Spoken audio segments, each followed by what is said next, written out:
जय हिंद प्यारे बच्चों। कक्षा 12 के बच्चों के सम्मुख आज मैं चिर परिचित विश्व प्रसिद्ध कवि द्वारा रचित, जिनका नाम है हरिवंश राय बच्चन जी, उनके आत्म परिचय नामक कविता के अंतिम 2 छंदों को आपके सम्मुख पेश करना चाहती हूँ, जो कुछ इस प्रकार है।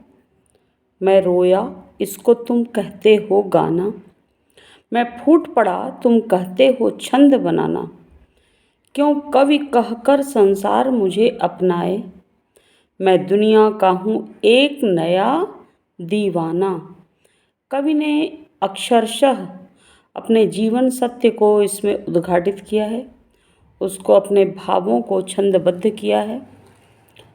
इसकी व्याख्या को प्रस्तुत करने के पूर्व मैं उन्हीं के द्वारा रचित कुछ पंक्तियों को आपके सामने पेश करना चाहूँगी, जिनमें उन्होंने अपने जीवन सत्य को अक्षरशः प्रस्तुत किया है। वो कुछ इस प्रकार है।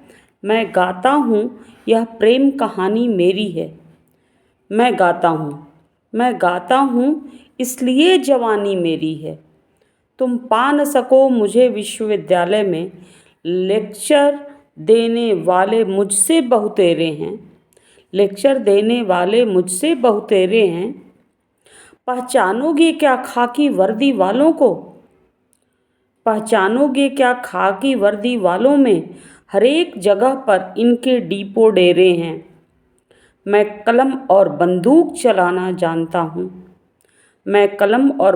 चलाता हूँ दोनों, दुनिया में ऐसे बंदे कम पाए जाते हैं।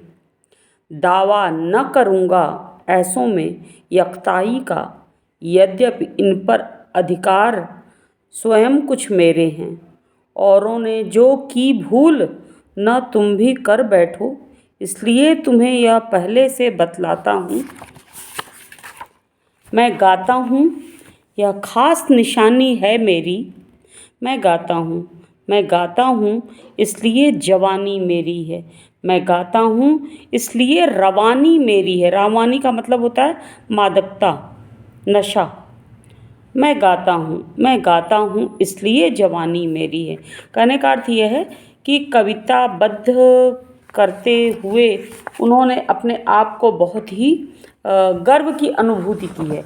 वे कहना ये चाहते हैं कि मैंने अपने भावों को अपने प्रिय पात्र के लिए लिखा, जो कि संसार वाले प्रारंभिक दौर में उसको अपनाने के लिए तैयार नहीं थे।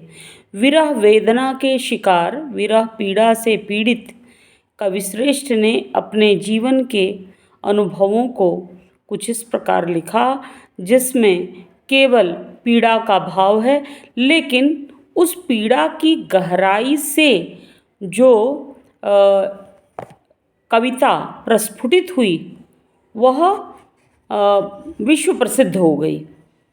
इसीलिए वो सबके सम्मुख स्पष्टवादी व्यक्ति की भांति एकदम स्ट्रेट फॉरवर्ड वो कहते हैं, मैं रोया, इसको तुम कहते हो गाना। यानी विरह वेदना का शिकार मेरा हृदय जब रोता रहता है और मैं कविता की रचना करता हूँ, तो आप कहते हैं कि यह इनके रुदन का परिणाम है, वो गीत है जो सुनने में अच्छा लगता है। फिर वो कहते हैं, मैं फूट पड़ा, यानी बहुत अधिक हृदय विदारक स्थिति जब प्राप्त हो गई। कहने का अर्थ यह है कि हृदय में जब आवश्यकता से अधिक अपने प्रिय पात्र के प्रति व्याकुलता के साथ जो टीस उठती है, वह उठी तो फूट कर, विफर कर, व्याकुल होकर जब मैं अपने भावों को प्रस्तुत किया, तब लोगों ने इसे स्वीकार किया और कहा कि ये छंदबद्ध रचना बहुत अच्छी कर लेते हैं। बस इतना ही, हृदय के भावों तक यह संसार पहुँच ही नहीं सकता। इसीलिए कहा गया है, जहाँ न जाए रवि वहाँ जाए कवि। आगे वो कहते हैं, क्यों कवि कहकर संसार मुझे अपनाए। यह संसार मुझे कवि कहकर स्वीकार नहीं करता। मुझे कवि की श्रेणी में मेरी गिनती बिल्कुल नहीं होती है और इससे कविश्रेष्ठ को कोई भी फर्क नहीं पड़ता। दुनिया कुछ भी कहती रहे, लेकिन मैं अपने स्वानुभूति के लिए, स्वांतः सुखाय के लिए इन्होंने कविता की संरचना कर डाली। मैं दुनिया का हूँ एक नया दीवाना। ये इनकी पंक्तियों में कहीं न कहीं कबीर जैसा फ़कीराना दीवानापन, अक्खड़ और फक्कड़पन की मस्ती दिखाई देती है, जो कि इसीलिए उन्होंने कहा कि मैं दुनिया का एक नया दीवाना हूँ। और दीवाना वही होता है जो कि प्रेम के भाव को प्रेम के परिपाक से प्रेम की हद तक उसको पहुंचाता है, तब वो आध्यात्मिक जगत को बहुत बहुत शीघ्रातिशीघ्र प्राप्त कर लेता है। आगे उनका यह मानना है, मैं दीवानों का वेश लिए फिरता हूँ, मैं मादकता निशेष लिए फिरता हूँ, जिसको सुनकर जग झूम झुके लहराए, मैं मस्ती का संदेश लिए फिरता हूँ। हरिवंश राय बच्चन जी आगे कहते हैं कि मैं दीवानों का वेश लिए फिरता हूँ। कहने का अर्थ यह है कि सांसारिक जो तामझाम है, संसार के क्या देखता है, केवल चकाचौंध को देखता है और जो अलंकारिक भाषा को ज़्यादा महत्व देता है और इसके साथ साथ वह नई चमक दमक को ज़्यादा पसंद करता है। लेकिन एक जो रहस्यात्मक व्यक्ति, जो सत्य की खोज में निकला हुआ जो एक सत्यान्वेषी व्यक्ति होता है, एक ऐसा ही सत्यान्वेषी एक कवि होता है, वह सांसारिक चमक दमक से वह अपने आप को अलग थलग रखता है और वह अपने लक्ष्य के प्रति, उस परमपिता परमेश्वर के लक्ष्य के प्रति और उस प्रिय पात्र के प्रति अपने हृदय में उसको रचाए बसाए रखता है और आगे जाना चाहता है। वह दीवानगी की हद को पार करके आगे बढ़ना चाहता है। इसीलिए उन्होंने कहा कि मैं ऊपरी तामझाम, ऊपरी वेशभूषा और अलंकारिक शैली और अलंकरण वाली बातें, वो कृत्रिम सुख सुविधा वाली बातें, कृत्रिम बनाव श्रृंगार की बातों पर वो उतना महत्व नहीं देता, क्योंकि वह सच्चा प्रेमी व्यक्ति है। तो अपने प्रेम को उजागर करने के लिए उन्होंने कहा, मैं अपने प्रिय पात्र के प्रति पूर्ण रूपेण वो ईमानदार हूँ और उसमें मैं लाग लपेट वाली बात नहीं करता। मैं उसको अलंकारिक भाषा में, उसके चक्रव्यूह में मैं अपने छंद को उलझाने की कोशिश नहीं करता।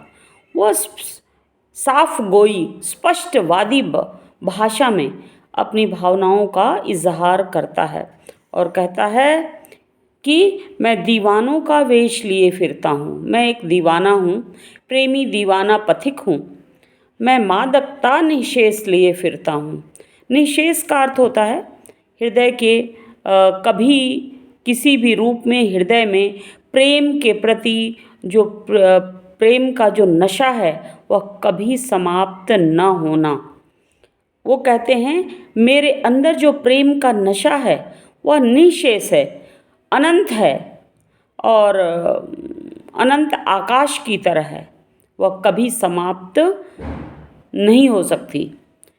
उसको अपने साथ मैं हमेशा लिए रहता हूँ, जिसको सुनकर और जब मैं कविताओं की रचना करता हूँ तो इन दीवानगी की हद को, दीवानेपन की मस्ती को और प्रेम की मादकता को सुनकर यह संसार क्या करता है, वह झूमता है और झुकता है, लहराता है।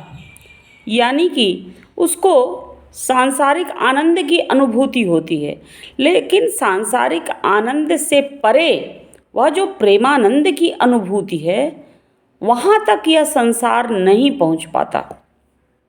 मैं मस्ती का संदेश लिए फिरता हूँ। इस संसार के लोगों को मैं एक ही संदेश देना चाहता हूँ कि प्रेम के वृहत वट वृक्ष की भांति फैले हुए भावों को आप अपने हृदय में समेट कर रखें। जिससे भी स्नेह प्रेम करते हैं, जिसके बीच उठते बैठते हैं, उसके प्रति आपका रिश्ता बहुत ही सच्चा और सुखद होना चाहिए और कभी उसमें निजी स्वार्थ की भावना नहीं होनी चाहिए। निस्वार्थ भाव से प्रेरित होकर हर किसी से प्रेम का भाव रखना चाहिए।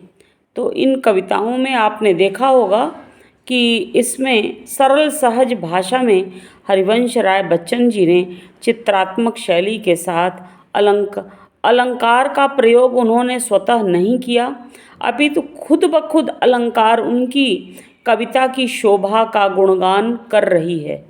इसलिए यह कविता वो याद करने लायक है, अपने जीवन में व्यवहारित करने लायक है और इसको हमें इन भावों को अपने हृदय में रचा बसा कर रखना चाहिए, आत्मचिंतन करना चाहिए और कवि के जीवन से प्रेरित होकर अपने भी जीवन को सुंदर सुखद बनाने की चेष्टा करनी चाहिए।